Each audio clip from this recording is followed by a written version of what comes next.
Hi, this presentation is on quantum clinical scenario number 1, PCA safety interlock, or patient-controlled analgesia safety interlock. This is one of 4 clinical scenarios that are being developed for the NIH-NIBIB cooperative agreement entitled Development of a Prototype Healthcare Intranet for Improved Health Outcomes. And you can see the list of collaborating individuals and organizations. There are others who are informally collaborating as well, individuals as well as organizations that aren't listed here. So let's get down to the clinical scenario. A bit of background. Patients' pain, especially after surgery, is frequently managed with a system which is called a patient-controlled analgesia system.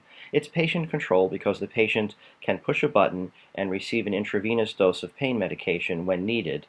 The pain medication is typically a morphine-like or opioid medication. It could be morphine or it could be something similar. The dose is administered intravenously into a running IV line, and it's controlled by a fairly intelligent specialized infusion pump called a PCA pump. There are a number of programming options on the PCA pump. The programming options are designed to minimize the likelihood of an overdose. And so there is a predetermined dose that's administered with each button press. There's a limit to the number of button presses that are permitted in a certain amount of time, and there's a limit on the amount of medication that can be received over an interval of time. Another mode of the pump is a background continuous infusion mode, which is also called a basal infusion rate. The concept behind these two modes is that the basal rate gives a continuous low background dose, and then additional medication is requested by the patient with each button press. Some institutions don't use the basal infusion, and some do. All of them will typically use the bolus infusion or the button press, because if you're only administering a background infusion, you don't need a specialized PCA pump. You can use any intravenous infusion pump. In addition to the intravenous doses of opioid, of morphine, there is usually an infusion continuously of another liquid, of a carrier liquid, of usually something like normal saline. And the purpose of the carrier fluid is to carry the doses into the vein, and also typically patients who are receiving medication through a PCA are unable to take oral pain medicine, and since they can't take anything orally, they need to receive intravenous fluid for hydration. Now let's get back to the system as it's used. If the system isn't working very well, if it's inadequate, if the IV isn't running correctly, if the dosage has not been set to a high enough dose to manage the pain, or if the interval is too long, then the patient can press the nurse call button, which is a system that's in place in every hospital. And by pressing the button, an alert is sent to the nursing station, and a light is usually illuminated near the patient's bed or at the patient's doorway, and a nurse or assistant can come and check on the patient. The system is generally very effective at summoning a nurse, but it is not very effective at indicating the priority of the problem for the nurse, and therefore, given nursing workloads, it can be difficult for a nurse to prioritize how and when to respond to a patient's request for a nurse call. So we know that the patient can request more analgesia if their system is inadequately dosing the narcotic for their pain management. But another situation can arise, one that is significantly more problematic and ominous, and that's an overdose of the analgesic medication. Now, typically for the class of drugs that are used for pain management for opioids, that would be morphine, meperidine, fentanyl, and similar medications, the most important and significant side effect is respiratory depression. The opioid medication depresses the respiratory drive center of the brain, which causes typically a decrease in respiratory rate, perhaps from the mid-teens, perhaps a respiratory rate of 16 or 18 or 20, and you'll see the respiratory rate decrease with increasing dosages of the medication, and until potentially respiratory arrest or cessation of breathing. Of course, respiratory arrest isn't good. Breathing is important to maintain blood oxygenation and also to eliminate CO2. And so if you're monitoring the patient with appropriate monitors, such as a blood oxygen monitor using pulse oximetry or a respiratory rate monitor, you would detect a drop in oxygen saturation and a drop in respiratory rate. So given the severity of this complication and the either to cause transient patient injury or permanent harm or death to the patient with respiratory depression, why don't we monitor every patient with a constellation of monitors so that we can detect early onset respiratory depression, and if that occurs, we can summon the nurse to the bedside or another clinician to assess the patient and intervene? And the answer is some patients and some hospitals do monitor the patients fairly comprehensively, but for the most part, because of the high incidence of false and nuisance alarms, as we add more monitors and sensors, it becomes impractical to monitor a ward full of patients with all of those excessive alarms that are nonspecific and as a result cause alarm fatigue for the staff. This is a very serious problem in healthcare in general, one that's being addressed through a number of means currently. So how might one solve a problem like this? Well, one solution, and certainly an important one, is the idea of developing smarter alarms by fusing information from multiple sensors so that a respiratory depression state can be detected earlier and with adequate time to intervene and to prevent harm to the patient. In addition, with data fusion, we could potentially reduce the likelihood of false alarms and nuisance alarms. The idea of using better monitors to provide earlier detection and to intervene in a situation like this has been discussed for years. And in fact, if we look at the Anesthesia Patient Safety Foundation newsletter from the winter of 2006-2007, we see an article on the dangers of postoperative opioids and a recommendation from the APSF. And if I may quote, "A particularly attractive feature may be the ability to automatically terminate or reduce PCA infusions when monitoring technology suggests the presence of opioid-induced respiratory depression." The article also makes mention of PCEA, which stands for patient-controlled epidural analgesia. In that case, the medication is infused not into an intravenous line, but into an epidural line, and we won't be discussing that in this presentation. The APSF went on to state, to facilitate such capabilities, we strongly endorse the efforts to develop international standards for device interoperability and device-device communication. And they also state how important it is that the system does not act purely independently, but is linked to a reliable process to summon a competent healthcare professional to the bedside in a timely manner. Well, that article was published in 2006, and yet this problem was revisited at the June 2011 APSF workshop because it has been an intractable problem due to the complexity of integrating the information in a practical way and delivering it broadly in healthcare. Here are a few links from a quick web search just to demonstrate that it isn't hard to find unsettling information about the severity of this problem. As you can see, the first case is an 11-year-old who died from narcotic-induced respiratory depression, and the parent states, and is quoted here, saying, "10 years after my daughter's death, nothing has changed in the codes of monitoring post-op patients continuously until they leave the hospital alive." Now, this parent is upset that the codes of monitoring haven't changed, but as I mentioned, it isn't simply a monitoring code that's the issue. It's the effectiveness of the system that's the problem.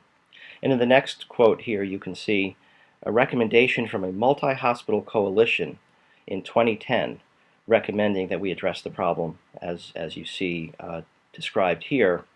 And the third example, another patient who suffered an ankle injury, went in for surgery.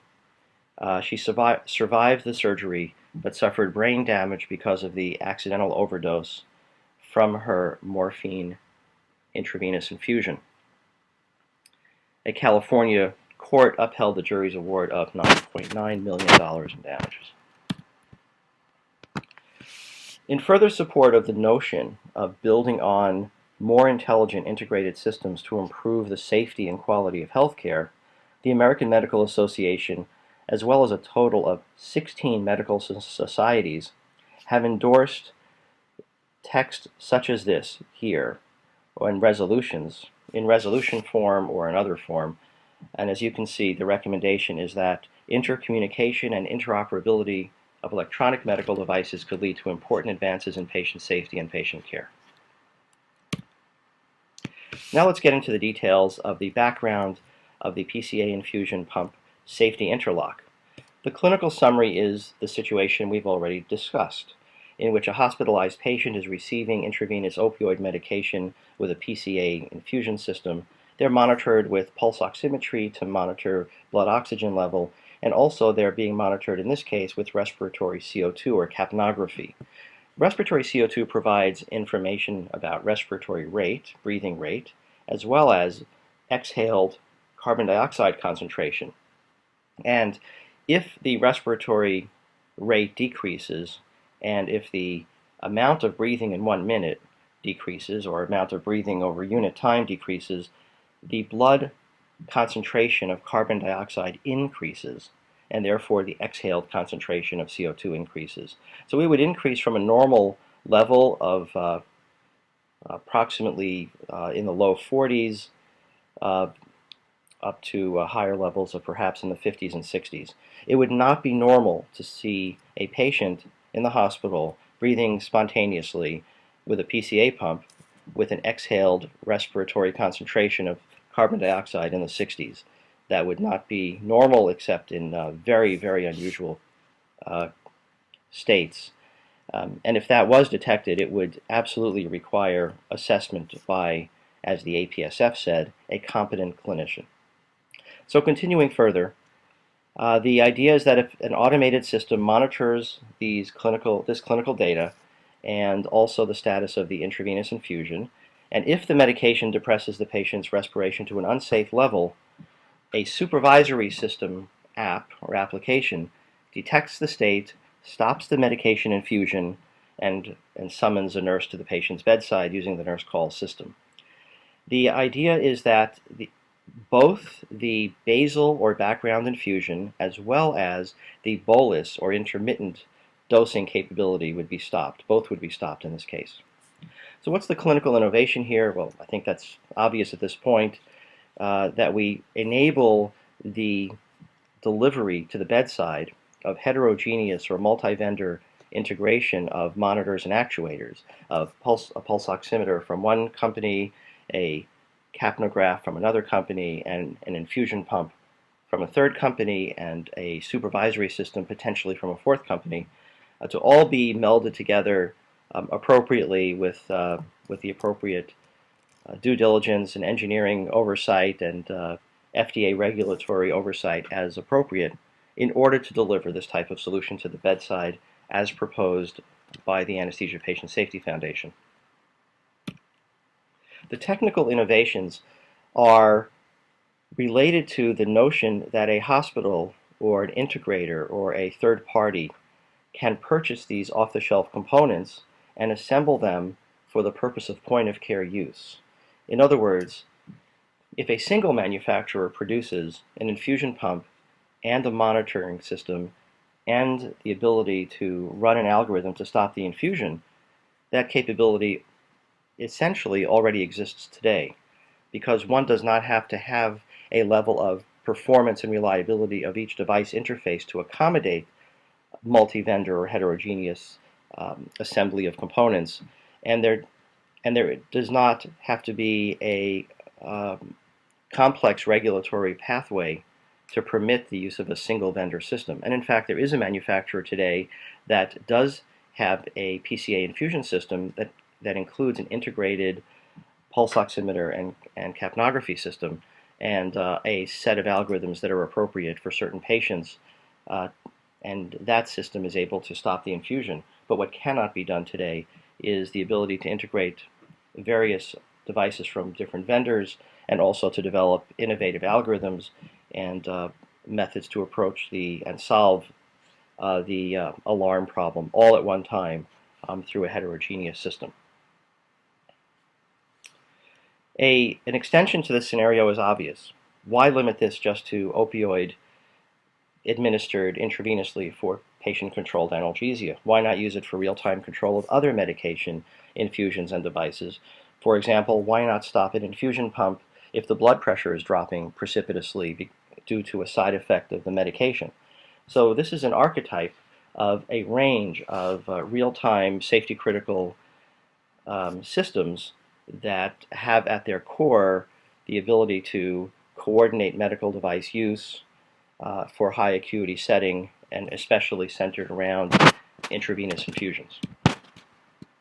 As an example of the kind of solutions that could be developed in our lab with collaborators, we have developed this demonstration, which shows that one can look at multiple signals in order to reduce false and nuisance alarms. So for example, if you, in the panel that you see in the upper right corner, the SpO2 or oxygen saturation level drops and then it returns to normal after a number of seconds. If we only monitored pulse oximetry the way we do typically today, there would be an alarm when that saturation dropped. However, if we also look at the data below that, the respiratory rate level, we notice that it is unchanging at a rate of approximately 15. And if we look at the patient's pulse rate level, we see that that's also unchanging. So if we can combine the data, combine the SpO2, respiratory rate, and pulse rate all together, we can surmise that it is unlikely that that SpO2 level is clinically important, and therefore it is reasonable to wait before triggering an alarm for that SpO2. Furthermore, we would not want to stop the PCA infusion pump on that transient decrease in oxygen saturation. For example, it's quite possible that that's an artifactual desaturation which was caused by a patient with an oxygen probe on their finger, perhaps squeezing the bed rail or squeezing a telephone handle or manipulating the PCA button or a nurse call button. And so this is a demonstration of the notion that one can fuse data from multiple sources if one has access to comprehensive and reliable signals from the patient. We implemented this system as a demonstration system a few years ago, and you can see that from the demonstration on the left in 2007 until the version on the right in 2011, the integration and sophistication has increased, and therefore over time we've been able to learn considerably more about the clinical and especially the technical requirements for integrating devices like this at the point of care. That's the end of this presentation on quantum clinical scenario number 1 on patient-controlled analgesia. More information is available on our Medical Device Interoperability Program website, www.mdpnp.org.